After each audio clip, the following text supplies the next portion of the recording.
Hello दोस्तों, Aaradhya race academy के YouTube channel में आप सभी का स्वागत है। दोस्तों, राजस्थान लोक सेवा आयोग द्वारा आयोजित सेकंड ग्रेड शिक्षक भर्ती परीक्षा 2024 के नवीनतम पाठ्यक्रम के अनुसार फर्स्ट पेपर के लिए मॉडल पेपर की टेस्ट सीरीज शुरू की गई थी, जिसमें अपने 18 मॉडल पेपर हैं वो कंप्लीट हो चुके हैं। आज अपना 19 नंबर का मॉडल पेपर है।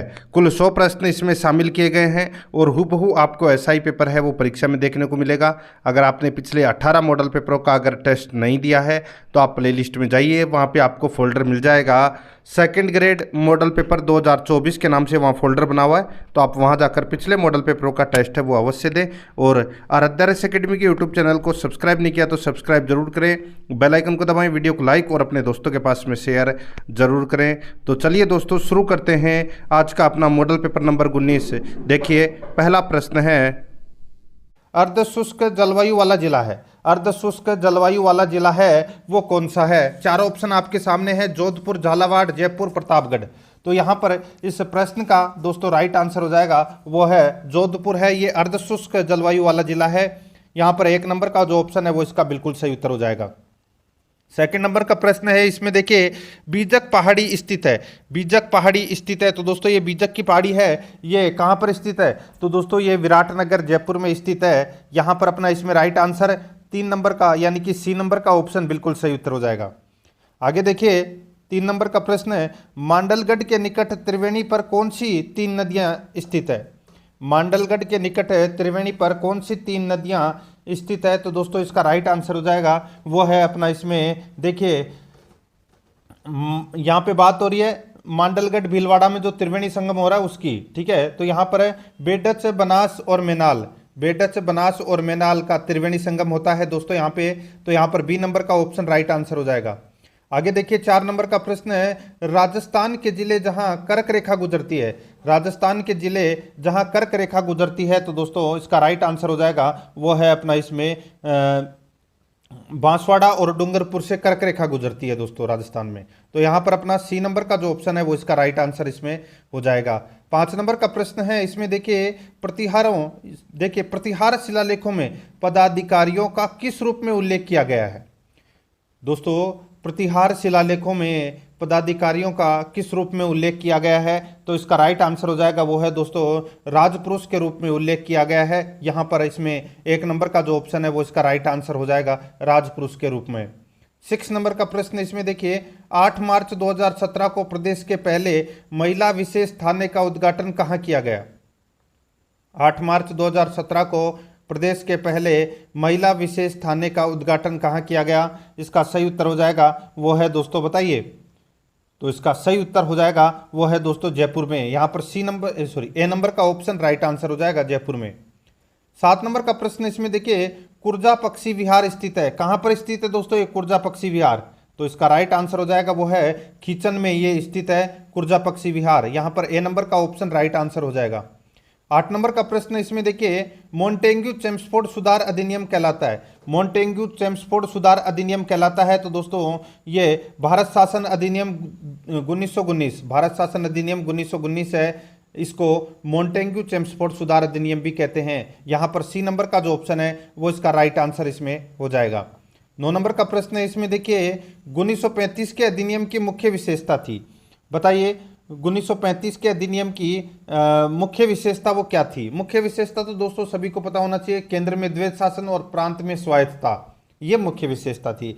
अब यहाँ पर देखिए प्रांतों में द्वैध शासन गलत हो जाएगा, यहाँ पे केंद्र में होना चाहिए था, केंद्र में द्वैध शासन। तो यहाँ पर इसका राइट आंसर डी नंबर का ऑप्शन हो जाएगा, प्रांतों में स्वायत्तता। डी नंबर ऑप्शन बिल्कुल सही। 10 नंबर का प्रश्न इसमें देखिए राष्ट्रपति भारत में वित्तीय आपातकाल घोषित कर सकता है। दोस्तों राष्ट्रपति भारत में वित्तीय आपातकाल घोषित कर सकता है। इसका राइट आंसर हो जाएगा वो है दोस्तों अनुच्छेद 360 के अंतर्गत है दोस्तों राष्ट्रपति है वो वित्तीय आपातकाल घोषित कर सकता है। तो यहाँ पर अपना इसमें राइट आंसर हो जाएगा डी नंबर का जो ऑप्शन है वो इसका बिल्कुल सही उत्तर हो जाएगा इसमें। आगे देखिए 11 नंबर का प्रश्न है, भारत की राजनीतिक व्यवस्था में देश का सर्वोच्च नेता शासक एवं केंद्र बिंदु होता है। भारत की राजनीतिक व्यवस्था में देश का सर्वोच्च नेता शासक एवं केंद्र बिंदु होता है। इसका सही उत्तर हो जाएगा दोस्तों वो है इसमें प्रधानमंत्री। ठीक है, यहाँ पर ए नंबर का जो ऑप्शन है वो इसका राइट आंसर हो जाएगा। प्रधानमंत्री इसका बिल्कुल सही उत्तर। आगे देखिए दोस्तों, यहाँ पे 12 नंबर का प्रश्न है, भारतीय संघात्मक व्यवस्था की प्रमुख विशेषता है। भारतीय संघात्मक व्यवस्था की प्रमुख विशेषता है, तो वो प्रमुख विशेषता कौन सी है दोस्तों? वो विशेषता है शक्तियों का विभाजन। शक्तियों का विभाजन, तो यहां पर अपना इसमें ए नंबर का ऑप्शन राइट आंसर इसमें हो जाएगा, शक्तियों का विभाजन। 13 नंबर का प्रश्न इसमें देखिए, पूर्व प्रधानमंत्री जिनके प्रयासों से नागरिकों के कर्तव्य भारत के संविधान में समाविष्ट किए गए। पूर्व प्रधानमंत्री जिनके प्रयासों से नागरिकों के कर्तव्य भारत के संविधान में समाविष्ट किए गए, तो इसका राइट आंसर हो जाएगा वो है दोस्तों इसमें इंदिरा गांधी। तो यहाँ पर अपना इसमें डी नंबर का ऑप्शन राइट आंसर हो जाएगा इंदिरा गांधी। ठीक है, आप सभी को पता है कि नागरिकों के जो कर्तव्य है वो 42वें संविधान संशोधन के माध्यम से किए गए थे और उस समय प्रधानमंत्री इंदिरा गांधी थी। 14 नंबर का प्रश्न है, संविधान के भाग 4 में राज्य के नीति निर्देशक तत्व उल्लेखित है। संविधान के भाग 4 में राज्य के नीति निर्देशक तत्व उल्लेखित है, तो इसका राइट आंसर हो जाएगा वो है दोस्तों अनुच्छेद 36 से 51। अनुच्छेद 36 से 51 राज्य के नीति निर्देशक तत्व उल्लेखित किए गए हैं। यहाँ पर बी नंबर का जो ऑप्शन है वो इसका बिल्कुल सही उत्तर हो जाएगा। ठीक है, आगे देखिए, यहाँ पर 15 नंबर का प्रश्न है, संविधान के अनुच्छेद 54 के अनुसार भारत के राष्ट्रपति का निर्वाचन करते हैं। संविधान के अनुच्छेद 54 के अनुसार भारत के राष्ट्रपति का निर्वाचन करते हैं, तो इसका राइट आंसर हो जाएगा वो है दोस्तों लोकसभा, राज्यसभा एवं राज्य विधानसभाओं के निर्वाचित सदस्य दोस्तों भारत के राष्ट्रपति का निर्वाचन करते हैं। लोकसभा के सदस्य, राज्यसभा के सदस्य और राज्य विधानसभा के सदस्य इसमें भाग लेते हैं राष्ट्रपति के निर्वाचन में, तो यहाँ पर अपना इसमें डी नंबर का ऑप्शन राइट आंसर हो जाएगा। 16 नंबर का प्रश्न है, इसमें देखिए, विश्व का सबसे बड़ा और गहरा महासागर है। बताइए, विश्व का सबसे बड़ा और गहरा महासागर है तो वो कौन सा है? इसका राइट आंसर हो जाएगा वो है प्रशांत महासागर। ये विश्व का सबसे बड़ा और गहरा महासागर है। सी नंबर का जो ऑप्शन है वो इसका बिल्कुल सही उत्तर इसमें हो जाएगा। 17 नंबर का प्रश्न इसमें देखिए, मानसून पवने ग्रीष्म ऋतु में बहती है। मानसून पवने ग्रीष्म ऋतु में बहती है, इसका राइट आंसर हो जाएगा वो है समुद्र से स्थल। समुद्र से स्थल की ओर दोस्तों ये ग्रीष्म ऋतु में मानसूनी पवने हैं, ये बहती है, तो यहाँ पर सी नंबर का ऑप्शन राइट आंसर हो जाएगा। 18 नंबर का प्रश्न इसमें देखिए, गढ़सी सरोवर कहाँ स्थित है? गढ़सीसर सरोवर है कहाँ पर स्थित है? तो इसका राइट आंसर हो जाएगा, बताइए, ये तो सभी को पता होगा दोस्तों, इसका राइट आंसर हो जाएगा जैसलमेर में ये स्थित है। सी नंबर का ऑप्शन बिल्कुल सही, जैसलमेर में गढ़सी सरोवर स्थित है।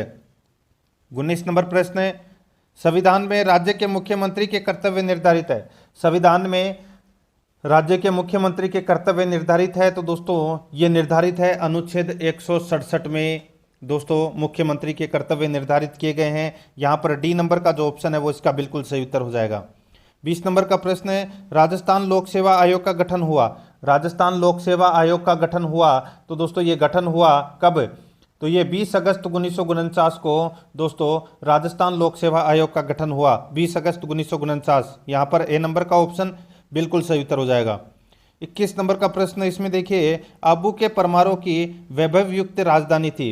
आबू के परमारों की वैभव युक्त राजधानी थी, तो इसका राइट आंसर हो जाएगा वो है दोस्तों चंद्रावती। तो यहाँ पर इसका राइट आंसर हो जाएगा डी नंबर का ऑप्शन बिल्कुल सही, चंद्रावती इसका सही उत्तर। 22 नंबर का प्रश्न इसमें देखिए, ऑपरेशन फ्लड के सूत्रधार हैं। ऑपरेशन फ्लड के सूत्रधार हैं, तो कौन है सूत्रधार? तो दोस्तों राइट आंसर हो जाएगा इसमें डॉक्टर वर्गीज कुरियन। डॉक्टर वर्गीज कुरियन, यहाँ पर सी नंबर का ऑप्शन बिल्कुल सही उत्तर हो जाएगा। 23 नंबर का प्रश्न है, विश्व में आम और करेला उत्पादन में भारत का स्थान है। विश्व में आम और केला, करेला नहीं, केला। विश्व में आम और केला उत्पादन में भारत का स्थान है, तो इसका राइट आंसर हो जाएगा वो है दोस्तों पहला स्थान है। यहाँ पर डी नंबर का ऑप्शन बिल्कुल सही उत्तर हो जाएगा, पहला स्थान है। आगे देखिए, भारत का गोल्डन फाइबर कहलाता है। भारत का गोल्डन फाइबर कहलाता है, तो दोस्तों ये कहलाता है जूट। जूट है ये भारत का गोल्डन फाइबर कहलाता है। ए नंबर का ऑप्शन बिल्कुल सही उत्तर हो जाएगा। 25 नंबर का प्रश्न है, भारत में सीमेंट कारखानों की सर्वाधिक संख्या है। भारत में सीमेंट के कारखानों की सर्वाधिक संख्या है, तो दोस्तों बताइए कहाँ पर है सर्वाधिक संख्या सीमेंट के कारखानों की? तो दोस्तों राइट आंसर हो जाएगा राजस्थान में है। यहाँ पर इसमें ए नंबर का ऑप्शन राइट आंसर हो जाएगा। आगे देखिए यहाँ पर 26 नंबर का प्रश्न है, हिमालय पर्वत की नदियों की विशेषता है। हिमालय पर्वत की नदियों की विशेषता है, तो दोस्तों इनकी विशेषता क्या है? क्योंकि ये वर्ष भर बहती है, क्योंकि यह वर्ष भर बहती है, ये इसकी प्रमुख विशेषता है हिमालय पर्वत की नदियों की। यहाँ पर ए नंबर का ऑप्शन राइट आंसर हो जाएगा। 27 नंबर का प्रश्न है, जूमिंग कृषि प्रणाली मुख्यतः अपनाई जाती है। जूमिंग कृषि प्रणाली मुख्यतः अपनाई जाती है, तो दोस्तों ये पहाड़ी क्षेत्र में अपनाई जाती है। और अब पहाड़ी क्षेत्र कौन सा है, तो यहाँ पे आपको पता चल गया होगा, मणिपुर मेघालय में ये जूमिंग कृषि प्रणाली है, ये अपनाई जाती है। यहाँ पर बी नंबर का जो ऑप्शन है वो इसका बिल्कुल सही उत्तर हो जाएगा। 28 नंबर का प्रश्न है, भारत में प्रमुख काजू उत्पादक राज्य है। भारत में प्रमुख काजू उत्पादक राज्य है, तो वो कौन सा है? राइट आंसर हो जाएगा केरल। यहाँ पर डी नंबर का जो ऑप्शन है वो इसका राइट आंसर हो जाएगा। प्रमुख काजू उत्पादक राज्य है भारत में, तो वो है केरल। आगे देखिए 29 नंबर का प्रश्न है, बादली के रचनाकार हैं। बादली के रचनाकार हैं, तो इसका राइट आंसर हो जाएगा वो है चंद्र सिंह। ये बादली के रचनाकार हैं दोस्तों। यहाँ पर ए नंबर का ऑप्शन बिल्कुल सही उत्तर हो जाएगा चंद्र सिंह। 30 नंबर का प्रश्न है, इसमें देखिए राज्यपाल पद हेतु न्यूनतम आयु सीमा निर्धारित है। राज्यपाल पद हेतु न्यूनतम आयु सीमा निर्धारित है, तो इसका राइट आंसर हो जाएगा वो है दोस्तों, वो निर्धारित है 35 वर्ष। तो यहाँ पर अपना इसमें राइट आंसर ए नंबर का ऑप्शन राइट आंसर हो जाएगा 35 वर्ष। राज्यपाल पद हेतु न्यूनतम आयु सीमा निर्धारित है 35 वर्ष, ए नंबर ऑप्शन बिल्कुल सही। आगे देखिए किराड़ू का सोमेश्वर मंदिर है। किराड़ू का सोमेश्वर मंदिर है, तो दोस्तों ये सोमेश्वर मंदिर है, ये कौन सी शैली का है? तो दोस्तों ये गुर्जर प्रतिहार शैली का है, किराड़ू का सोमेश्वर मंदिर है। यहाँ पर डी नंबर का जो ऑप्शन है वो इसका बिल्कुल सही उत्तर हो जाएगा। आगे देखिए 32 नंबर का प्रश्न है, सोनारगढ़ दुर्ग है। दोस्तों सोनारगढ़ दुर्ग है, इसका राइट आंसर हो जाएगा वो है दोस्तों ये धानवन दुर्ग है दोस्तों, सोनारगढ़ दुर्ग। तो यहाँ पर अपना इसमें राइट आंसर हो जाएगा सी नंबर का ऑप्शन बिल्कुल सही उत्तर हो जाएगा। सोनारगढ़ दुर्ग धानवन दुर्ग है, जैसलमेर में। आगे देखिए बूंदी में रंग महल का निर्माण करवाया। दोस्तों बूंदी में रंग महल का जो निर्माण है वो किसने करवाया? तो दोस्तों ये करवाया किसने? तो ये छत्रसाल हाड़ा ने करवाया दोस्तों बूंदी में रंग महल का निर्माण। तो यहाँ पर अपना इसमें सी नंबर का ऑप्शन बिल्कुल सही। 34 नंबर का प्रश्न इसमें देखिए, तालाब ए शाही धौलपुर का निर्माण जहांगीर के किस मनसबदार ने करवाया था? तालाब ए शाही धौलपुर का निर्माण जहांगीर के किस मनसबदार ने करवाया था? तो इसका राइट आंसर हो जाएगा वो है दोस्तों इसमें सुले खां ने दोस्तों तालाब ए शाही का निर्माण करवाया था, और ये जहांगीर का मनसबदार था दोस्तों। सी नंबर ऑप्शन बिल्कुल सही। 35 नंबर का प्रश्न है, किस नदी पर ईस्ट वेस्ट कॉरिडोर के अधीन हैंगिंग ब्रिज बनाया गया है? किस नदी पर ईस्ट वेस्ट कॉरिडोर के अधीन हैंगिंग ब्रिज बनाया गया है? तो इसका राइट आंसर हो जाएगा वो है दोस्तों अपना इसमें कौन सा? तो दोस्तों वो है चंबल। ठीक है, तो यहाँ पर अपना इसमें राइट आंसर हो जाएगा चंबल। चंबल पर ये हैंगिंग ब्रिज है, ये बनाया गया है। तो यहाँ पर बी नंबर का ऑप्शन बिल्कुल सही। 36 नंबर का प्रश्न इसमें देखिए, सामाजिक अंकेक्षण का कार्य राजस्थान के किस जिले से प्रारंभ हुआ? सामाजिक अंकेक्षण का कार्य राजस्थान के किस जिले से प्रारंभ हुआ?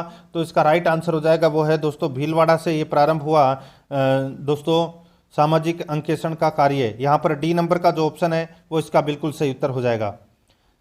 37 नंबर का प्रश्न इसमें देखिए, संत भूरीबाई अलग का कार्य क्षेत्र था। संत भूरीबाई अलग का कार्य क्षेत्र था, तो इसका राइट आंसर हो जाएगा वो है दोस्तों मेवाड़। यहाँ पर बी नंबर का जो ऑप्शन है वो इसका राइट आंसर हो जाएगा। संत भूरीबाई अलग का कार्य क्षेत्र था, तो वो मेवाड़ था। बी नंबर ऑप्शन बिल्कुल सही। आगे देखिए फूलडोल उत्सव मनाया जाता है। फूलडोल उत्सव मनाया जाता है, तो ये मनाया जाता है दोस्तों राम स्नेही पंथ द्वारा फूलडोल उत्सव मनाया जाता है। यहाँ पर सी नंबर का जो ऑप्शन है वो इसका राइट आंसर हो जाएगा राम स्नेही पंथ द्वारा। आगे देखिए 39 नंबर का प्रश्न है, गुप्त काल का खगोल शास्त्री जो भीनमाल का रहने वाला था। गुप्त काल का खगोल शास्त्री जो भीनमाल जालोर का रहने वाला था वो कौन था? तो दोस्तों इसका राइट आंसर हो जाएगा वो है ब्रह्मगुप्त। तो यहाँ पर अपना इसमें बी नंबर का ऑप्शन राइट आंसर हो जाएगा ब्रह्मगुप्त। आगे देखिए चीड़ का पोमचा प्रचलित है। चीड़ का पोमचा प्रचलित है, तो दोस्तों ये हाड़ौती क्षेत्र का प्रचलित है चीड़ का पोमचा। यहाँ पर डी नंबर का जो ऑप्शन है वो इसका राइट आंसर हो जाएगा हाड़ौती क्षेत्र का। आगे देखिए 41 नंबर का प्रश्न है, उदयपुर प्रजामंडल आंदोलन से संबंधित महिला है। उदयपुर प्रजामंडल आंदोलन से संबंधित महिला है, तो इसका राइट आंसर हो जाएगा वो है दोस्तों इसमें नारायणी देवी वर्मा। तो इसका राइट आंसर हो जाएगा वो है सी नंबर का ऑप्शन बिल्कुल सही उत्तर हो जाएगा। यहाँ पे इसमें आपको याद रखना है, ठीक है। तो यहाँ पर सी नंबर ऑप्शन बिल्कुल सही, नारायणी देवी वर्मा। और ये उदयपुर प्रजामंडल आंदोलन की स्थापना किसने की थी? तो माणक्यलाल वर्मा ने की थी, ठीक है। आगे देखिए, कपिल मुनि का मेला लगता है। कपिल मुनि का मेला लगता है तो दोस्तों ये कहाँ पर लगता है? तो ये कोलायत बीकानेर में कपिल मुनि का मेला लगता है। तो यहाँ पर अपना इसमें बी नंबर का ऑप्शन बिल्कुल सही। 43 नंबर का प्रश्न है, तिमणिया नामक आभूषण पहना जाता है। तिमणिया नामक आभूषण पहना जाता है, इसका राइट आंसर हो जाएगा दोस्तों, ये आभूषण पहना जाता है, गले पर पहना जाता है दोस्तों, ये तिमणिया नामक आभूषण। यहाँ पर सी नंबर का जो ऑप्शन है वो इसका बिल्कुल सही उत्तर हो जाएगा, गले पर। आगे देखिए, लांगुरिया लोकगीत है। लांगुरिया लोकगीत है तो दोस्तों ये लांगुरिया है, ये केला देवी की भक्ति में ये गीत गाया जाता है। तो यहाँ पर अपना इसमें राइट आंसर, ये एक भक्ति गीत है लांगुरिया। तो यहाँ पर इसमें राइट आंसर डी नंबर का ऑप्शन बिल्कुल सही उत्तर हो जाएगा। 45 नंबर का प्रश्न है, इसमें देखिए, राजस्थान के किस राष्ट्रीय उद्यान या अभ्यारण्य क्षेत्र से इंदिरा गांधी नहर गुजरती है? राजस्थान के किस राष्ट्रीय उद्यान या अभ्यारण्य क्षेत्र से इंदिरा गांधी नहर गुजरती है? तो यहाँ पर इसका राइट आंसर हो जाएगा वो है दोस्तों इसमें राष्ट्रीय मरु उद्यान। राष्ट्रीय मरु उद्यान, तो यहाँ पर सी नंबर का जो ऑप्शन है वो इसका राइट आंसर हो जाएगा, राष्ट्रीय मरु उद्यान। आगे देखिए, 46 नंबर का प्रश्न है, राजस्थान के पूर्वी मैदानों में कौन से जिले की समुद्र तल से ऊंचाई सबसे कम है? राजस्थान के पूर्वी मैदानों में कौन से जिले की समुद्र तल से ऊंचाई सबसे कम है? तो यहाँ पर इसका राइट आंसर हो जाएगा वो है दोस्तों भरतपुर। यहाँ पर डी नंबर का जो ऑप्शन है वो इसका बिल्कुल सही उत्तर हो जाएगा, भरतपुर इसका राइट आंसर हो जाएगा इसमें। आगे देखिए, घग्गर मैदान में राजस्थान का कौन सा जिला स्थित है? घग्गर के मैदान में राजस्थान का कौन सा जिला स्थित है? तो दोस्तों यहाँ पे आपको गंगानगर दिख रहा है, हनुमानगढ़ और गंगानगर ये दो जिले ही है। तो यहाँ पर अपना इसमें राइट आंसर डी नंबर का ऑप्शन सही उत्तर हो जाएगा, श्री गंगानगर। आगे देखिए, 48 नंबर का प्रश्न है, आदिवासियों का मुख्य तीर्थ स्थल किन दो नदियों के संगम पर स्थित है? आदिवासियों का मुख्य तीर्थ स्थल है किन दो नदियों के संगम पर स्थित है? तो इसका राइट आंसर हो जाएगा वो है दोस्तों माही और सोम। माही और सोम नदियों के संगम पर स्थित है दोस्तों ये आदिवासियों का मुख्य तीर्थ स्थल। तो यहाँ पर अपना इसमें डी नंबर का ऑप्शन बिल्कुल सही उत्तर हो जाएगा। आपने बेणेश्वर धाम का नाम सुना ही होगा, ये आदिवासियों का मुख्य तीर्थ स्थल है, ठीक है। आगे देखिए, यहाँ पे राजस्थान में कनक सागर किस नदी पर है? राजस्थान में कनक सागर किस नदी पर है? तो दोस्तों इसका राइट आंसर हो जाएगा, ये कनक सागर है ये मेज नदी पर है। कहाँ पर है? मेज नदी पर। तो यहाँ पर बी नंबर का जो ऑप्शन है वो इसका बिल्कुल सही उत्तर हो जाएगा। आगे देखिए, 50 नंबर का प्रश्न है, मनरेगा योजना में अब कितने दिनों का रोजगार उपलब्ध कराया जा रहा है? मनरेगा योजना में अब कितने दिनों का रोजगार उपलब्ध करवाया जा रहा है? इसका राइट आंसर हो जाएगा वो है इसमें 125 दिन का, ठीक है। राइट आंसर इसमें 2 नंबर का ऑप्शन बिल्कुल सही उत्तर हो जाएगा। आगे देखिए, इंदिरा गांधी मातृत्व पोषण योजना के संबंध में सही कथन का चयन करें। इंदिरा गांधी मातृत्व पोषण योजना के संबंध में सही कथन का अपने को यहाँ पर क्या करना है? चयन करना है कि कौन सा कथन इसमें सत्य है। यहाँ पर देखिए, यह योजना प्रदेश के 4 जिलों में चलाई जा रही है, ये गलत हो जाएगा। 4 जिलों में नहीं, ये सभी जिलों में चलाई जा रही है, ठीक है। इस योजना में दूसरी संतान पर 6,000 रुपये पोषण हेतु प्रदान की जाती है, बिल्कुल सही है। यह योजना संपूर्ण राज्य में लागू हो चुकी है, बिल्कुल सही है। तो इसमें 2 और 3 कथन है, वो क्या है? सत्य है। पहला कथन इसमें गलत दे रखा है, तो यहाँ पर 3 नंबर का ऑप्शन बिल्कुल सही उत्तर हो जाएगा। 53 नंबर का प्रश्न है, इसमें देखिए, 8 अप्रैल 2024 को किस एयर स्ट्रिप पर भारतीय वायुसेना द्वारा अभ्यास आयोजित किया गया है? बताइए, 8 अप्रैल 2024 को किस एयर स्ट्रिप पर भारतीय वायुसेना द्वारा अभ्यास आयोजित किया गया है? तो इसका राइट आंसर हो जाएगा वो है दोस्तों अगड़वा द्वारा। तो यहाँ पर दोस्तों इसका राइट आंसर हो जाएगा अगड़वा, ठीक है। यहाँ पर सी नंबर का ऑप्शन बिल्कुल सही उत्तर हो जाएगा। आगे देखिए, हाल ही में राज्य के सबसे बड़े किस सांस्कृतिक मंच का 31वां स्थापना दिवस मनाया गया है? बताइए, किस सांस्कृतिक मंच का 31वां स्थापना दिवस मनाया गया है? तो इसका राइट आंसर हो जाएगा वो है जवाहर कला केंद्र जयपुर का। यहाँ पर सी नंबर ऑप्शन बिल्कुल सही। नेक्स्ट आगे देखिए, ग्वालियर मध्य प्रदेश में आयोजित 23वीं नेशनल पैरा स्विमिंग चैंपियनशिप 2023-24 में किसने 2 कांस्य पदक जीते हैं? बताइए। ग्वालियर मध्य प्रदेश में आयोजित 23वीं नेशनल पैरा स्विमिंग चैंपियनशिप 2023-24 में किसने 2 कांस्य पदक जीते हैं? तो दोस्तों इसका राइट आंसर हो जाएगा वो कांस्य पदक जीते हैं दोस्तों भैराराम मेघवाल ने जीते हैं। तो यहाँ पर डी नंबर का ऑप्शन बिल्कुल सही उत्तर हो जाएगा, भैराराम मेघवाल। आगे देखिए, हाल ही में जयपुर में राजस्थान पर्यटन विकास निगम RTDC AFSH कॉन्क्लेव 2024 का आयोजन कब किया गया? बताइए। 2024 कॉन्क्लेव का आयोजन है वो कहाँ पर, जयपुर में किया गया था, और कब किया गया था? इसका राइट आंसर हो जाएगा दोस्तों 14 मार्च 2024 को ये किया गया था। तो यहाँ पर सी नंबर का ऑप्शन बिल्कुल सही उत्तर हो जाएगा। आगे देखिए दोस्तों, यहाँ पे हाल ही में सर्वोच्च न्यायालय ने किस पक्षी के संरक्षण हेतु दायर याचिका पर सुनवाई करते हुए ऐतिहासिक फैसला दिया है?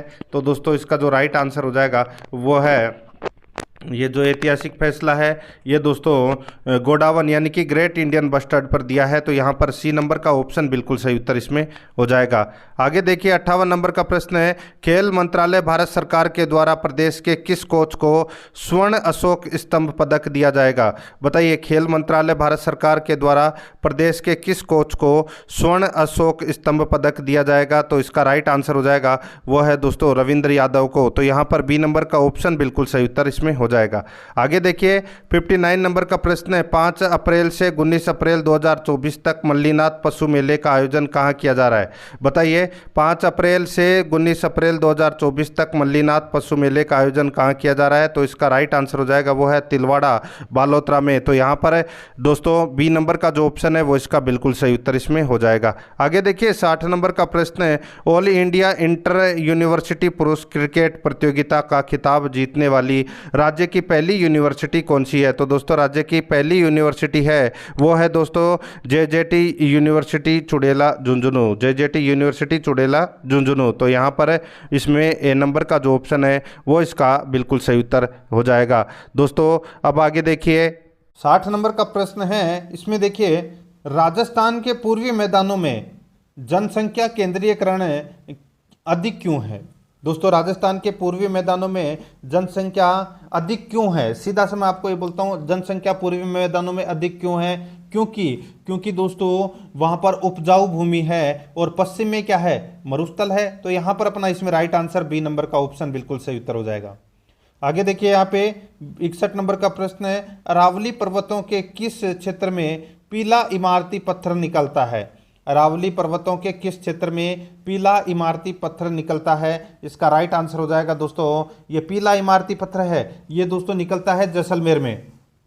तो यहाँ पर अपना इसमें बी नंबर का ऑप्शन राइट आंसर हो जाएगा जैसलमेर में। आगे देखिए, 62 नंबर का प्रश्न है, यहाँ पर देखिए, माही बजाज सागर का मुख्य बांध किस स्थान पर बनाया गया है?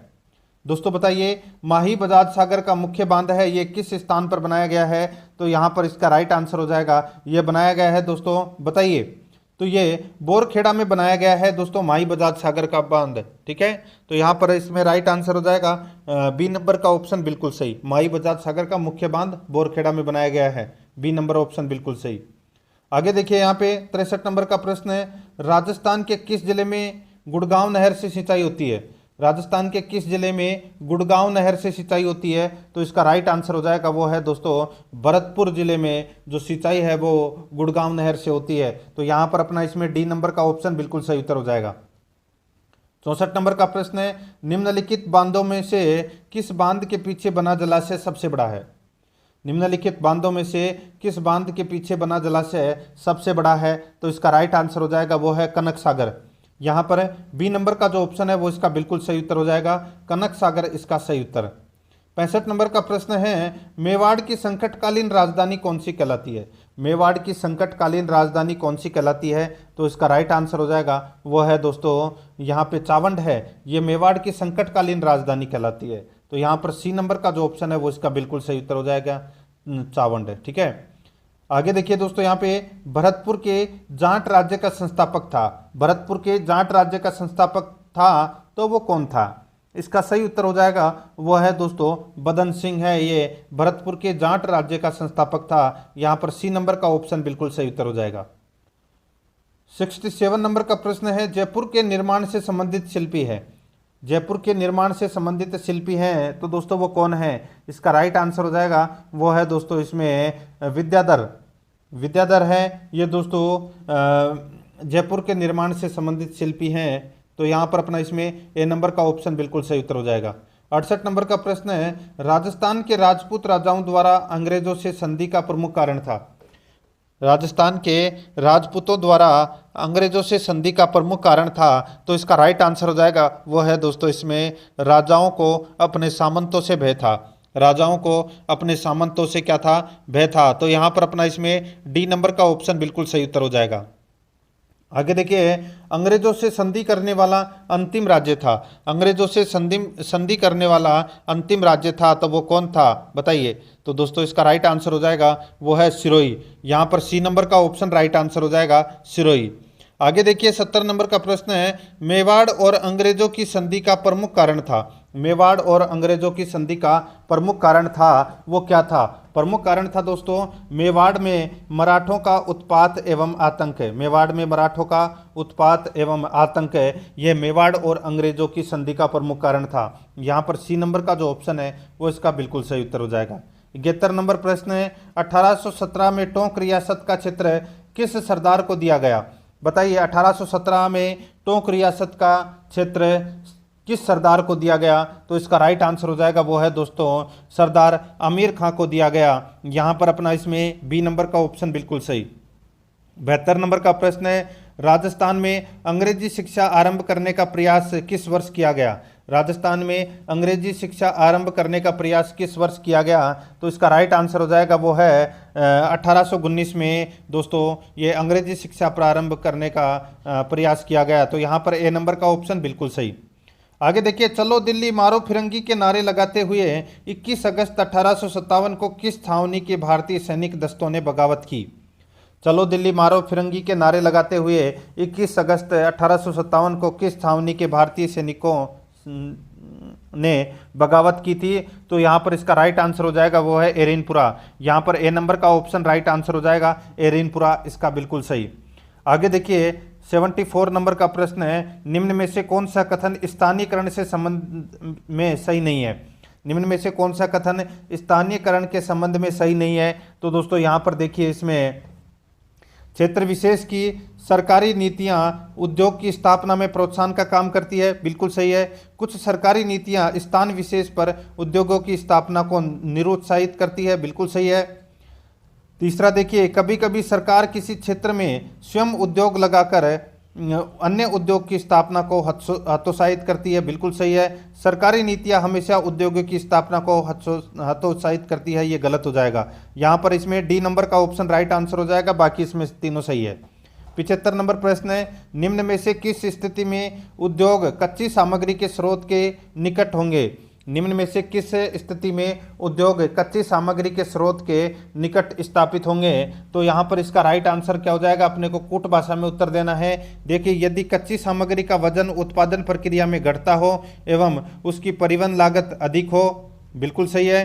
दूसरा देखिए, यदि कच्ची सामग्री सड़ने गड़ने वाली या शीघ्र नष्ट होने वाली हो, ये भी बिल्कुल सही है। तीसरा देखिए, जिन पदार्थों की प्रति इकाई कीमत कम हो, ये भी बिल्कुल सही है। देखिए 3 सही है। चौथा देखिए, जिन कच्ची सामग्रियों को प्रतिस्थापन संभव हो, ये इसमें गलत हो जाएगा। तो यहाँ पर इसका राइट आंसर क्या हो जाएगा? वो है दोस्तों 1, 2, 3 इसमें क्या है? सत्य है। बी नंबर का ऑप्शन बिल्कुल सही उत्तर हो जाएगा। 76 नंबर प्रश्न है, निम्नलिखित में से कौन सा समाचार पत्र गांधी से संबंधित नहीं है? कौन सा समाचार पत्र गांधी से संबंधित नहीं है? हरिजन, यंग इंडिया, हरिजन सेवक, ये तीनों समाचार पत्र गांधी जी से संबंधित हैं। यहाँ पर दी स्टेट्समैन ये दोस्तों गांधी जी का समाचार पत्र नहीं है। ए नंबर ऑप्शन बिल्कुल सही। आगे देखिए, गांधी जी ने 1917 में चंपारण की यात्रा किसके अनुरोध पर की थी? गांधी जी ने 1917 में चंपारण की यात्रा किसके अनुरोध पर की थी? इसका राइट आंसर हो जाएगा वो है राजकुमार शुक्ल के द्वारा। यहाँ पर ए नंबर का ऑप्शन राइट आंसर हो जाएगा राजकुमार शुक्ल के द्वारा। आगे देखिए, बरमुडा त्रिभुज स्थित है। बरमुडा त्रिभुज स्थित है, तो यहाँ पर इसका राइट आंसर हो जाएगा वो है उत्तरी अटलांटिक महासागर में ये बरमुडा त्रिभुज स्थित है। यहाँ पर ए नंबर का ऑप्शन बिल्कुल सही उत्तर हो जाएगा। आगे देखिए 79 नंबर प्रश्न है, चैलेंजर कटक स्थित है। चैलेंजर कटक स्थित है तो दोस्तों ये चैलेंजर कटक है, ये अटलांटिक महासागर में स्थित है। कहाँ पर है? अटलांटिक महासागर में। ए नंबर का ऑप्शन बिल्कुल सही। आगे देखिए, व्यापार की दृष्टि से संसार का सबसे अधिक व्यस्तम महासागर है। व्यापार की दृष्टि से संसार का सबसे अधिक व्यस्तम महासागर है तो वो कौन सा है? तो वो है दोस्तों यहाँ पर देखिए अटलांटिक महासागर इसका राइट आंसर आ जाएगा। यहाँ पर सी नंबर का ऑप्शन बिल्कुल सही उत्तर हो जाएगा। अब आगे अपन है वो दोस्तों शिक्षा मनोविज्ञान से संबंधित 20 प्रश्न पढ़ेंगे। देखिए, आत्मनिर्भरता शिक्षा का तत्कालिक उद्देश्य होना चाहिए, यह आदर्श वाक्य है। दोस्तों यह आदर्श वाक्य है, यह वाक्य है दोस्तों गांधी जी का। यहाँ पर C number option right answer. आगे देखिए, किसे किशोर मनोविज्ञान के पिता के रूप में जाना जाता है? किसे किशोर मनोविज्ञान के पिता के रूप में जाना जाता है? तो इसका राइट आंसर हो जाएगा वो है दोस्तों, ये जाना जाता है स्टैनले हॉल को। तो यहाँ पर इसमें ए नंबर ऑप्शन सही उत्तर स्टैनले हॉल। आगे देखिए, मानवीकृत परीक्षण का अर्थ है। मानवीकृत परीक्षण का अर्थ है तो वो अर्थ क्या है? वो अर्थ है दोस्तों विश्वसनीयता, वैधता, मानक, उपरोक्त सभी। तो यहाँ पर डी नंबर का ऑप्शन बिल्कुल सही उत्तर हो जाएगा। आगे देखिए 84 नंबर का प्रश्न है, एक शिक्षक की सबसे महत्वपूर्ण चुनौती है। एक शिक्षक की सबसे महत्वपूर्ण चुनौती है तो वो कौन सी है? वो है शिक्षण अधिगम प्रक्रिया को आनंदप्रद बनाना। शिक्षण अधिगम प्रक्रिया को आनंदप्रद बनाना। तो यहाँ पर इसमें बी नंबर का ऑप्शन बिल्कुल सही उत्तर हो जाएगा। 85 नंबर प्रश्न है, एक प्रभावी शिक्षक वह है जो कर सकता है। एक प्रभावी शिक्षक वह है जो कर सकता है। इसका राइट आंसर हो जाएगा वो है विद्यार्थियों को सीखने के लिए अभिप्रेरित करना। विद्यार्थियों को सीखने के लिए अभिप्रेरित करना। सी नंबर का ऑप्शन बिल्कुल सही उत्तर हो जाएगा। आगे देखिए, भाषा अवबोधन से संबंध विकार है। भाषा अवबोधन से संबंध विकार है तो वो कौन सा विकार है? इसका राइट आंसर हो जाएगा वो है भाषाघात। यहाँ पर डी नंबर का जो ऑप्शन है वो इसका बिल्कुल सही उत्तर हो जाएगा भाषाघात। 87 नंबर प्रश्न है, किस मनोवैज्ञानिक के अनुसार विकास एक सतत और धीमी धीमी प्रक्रिया है? किस मनोवैज्ञानिक के अनुसार विकास एक सतत और धीमी धीमी प्रक्रिया है? इसका राइट आंसर हो जाएगा वो है दोस्तों हरलोक। यहाँ पर डी नंबर का जो ऑप्शन है वो इसका राइट आंसर हो जाएगा हरलोक। आगे देखिए 88 नंबर प्रश्न है, बाल्यावस्था होती है। बाल्यावस्था होती है तो दोस्तों ये 12 वर्ष तक होती है दोस्तों बाल्यावस्था। यहाँ पर अपना इसमें राइट आंसर हो जाएगा बी नंबर का ऑप्शन बिल्कुल सही। ठीक है, आगे देखिए, विकास में वृद्धि से तात्पर्य है। विकास में वृद्धि से तात्पर्य है तो दोस्तों इसका तात्पर्य है आकार, सोच, समझ, कौशलों में वृद्धि। आकार, सोच, समझ, कौशलों में वृद्धि। डी नंबर का ऑप्शन बिल्कुल सही उत्तर हो जाएगा। 90 नंबर का प्रश्न है, व्यक्तित्व का प्रकार ए प्रस्तावित किया। व्यक्तित्व का प्रकार ए प्रस्तावित किया। इसका राइट आंसर हो जाएगा वो है फ्रीडमैन तथा रोशनमैन। तो यहाँ पर अपना इसमें राइट आंसर हो जाएगा फ्रीडमैन तथा रोशनमैन। आगे देखिए, व्यक्तित्व का उनकी सामाजिक व्यवहार के आधार पर अंतर्मुखी वर्गों में विभाजित करने वाले मनोवैज्ञानिक है। व्यक्तित्व का उनकी सामाजिक व्यवहार के आधार पर अंतर्मुखी वर्गों में विभाजित करने वाले मनोवैज्ञानिक है तो इसका राइट आंसर हो जाएगा वो है युंग। कौन है? युंग है दोस्तों। तो इसमें right answer B number option सही। आगे देखिए, व्यक्तित्व की प्रक्षेपण विधि कौन सी है? व्यक्तित्व की प्रक्षेपण विधि कौन सी है? तो वो है दोस्तों स्टैनफोर्ड बिने परीक्षण। तो यहाँ पर बी नंबर का ऑप्शन राइट आंसर हो जाएगा स्टैनफोर्ड बिने परीक्षण। आगे देखिए, बिने साइमन परीक्षण द्वारा मापन किया जाता है। बिने साइमन परीक्षण द्वारा मापन किया जाता है। राइट आंसर हो जाएगा वो है दोस्तों विशिष्ट बुद्धि का। यहाँ पर बी नंबर का ऑप्शन राइट आंसर हो जाएगा विशिष्ट बुद्धि का। आगे देखिए, बुद्धि की स्पीयरमैन परिभाषा में कारक जी है। बताइए, बुद्धि की स्पीयरमैन परिभाषा में कारक जी है तो इसका राइट आंसर हो जाएगा वो है दोस्तों सामान्य बुद्धि। यहाँ पर डी नंबर का ऑप्शन राइट आंसर हो जाएगा। आगे देखिए, गिलफोर्ड के अभिसारी चिंतन पद का प्रयोग किसके समान अर्थ में किया? गिलफोर्ड के अभिसारी चिंतन का प्रयोग किसके समान अर्थ में किया? राइट आंसर हो जाएगा वो है सर्जनात्मक के अर्थ में। यहाँ पर बी नंबर ऑप्शन बिल्कुल सही उत्तर हो जाएगा। आगे देखिए, भारत सरकार ने प्राथमिक विद्यालयों के लिए मध्याह्न भोजन योजना प्रारंभ की। निम्नलिखित में से कौन सा अभिप्रेरणा सिद्धांत इस योजना का समर्थन करता है? तो ये समर्थन करता है दोस्तों मानवीय सिद्धांत दोस्तों इसमें समर्थन करता है। राइट आंसर हो जाएगा डी नंबर का ऑप्शन बिल्कुल सही। आगे देखिए, बाल अपराध का मनोवैज्ञानिक कारण है। बाल अपराध का मनोवैज्ञानिक कारण कौन सा है? तो वो है अवरुद्ध इच्छा। यहाँ पर इसमें ए नंबर ऑप्शन बिल्कुल सही अवरुद्ध इच्छा। आगे देखिए, छात्रों में चोरी करने की आदत को कैसे दूर किया जा सकता है? तो कैसे दूर किया जा सकता है? उदाहरण देकर दूर किया जा सकता है। बी नंबर ऑप्शन बिल्कुल सही। आगे देखिए, निम्न में से कौन सा कथन विकास के संबंध में सही नहीं है? कौन सा कथन विकास के संबंध में सही नहीं है? तो दोस्तों सिर्फ इसमें एक ही सही नहीं है, और वो है विकास के विभिन्न क्षेत्रों में संभाव्य खतरे नहीं होते। तो दोस्तों ये गलत दे रखा है, यहाँ पर इसमें सी नंबर का ऑप्शन बिल्कुल सही। आगे देखिए, विकास का एक अधिनियम है कि विकास प्रतिमान के विभिन्न काल में खुशी भिन्न भिन्न होती है। इस अधिनियम के अनुसार दोस्तों जीवन का प्रथम वर्ष सबसे अधिक खुशी एवं वह संधि काल सबसे अधिक दुखी काल होता है। तो यहाँ पर डी नंबर का ऑप्शन बिल्कुल सही उत्तर इसमें हो जाएगा। तो दोस्तों प्रश्न आपको कैसे लगे कमेंट में जरूर बताएं, और आराध्या रस एकेडमी के यूट्यूब चैनल को सब्सक्राइब नहीं किया तो सब्सक्राइब जरूर करें, बेल आइकन को दबाएं, वीडियो को लाइक और अपने दोस्तों के पास में शेयर जरूर करें। मिलते हैं दोस्तों नेक्स्ट क्लास में। जय हिंद, जय भारत।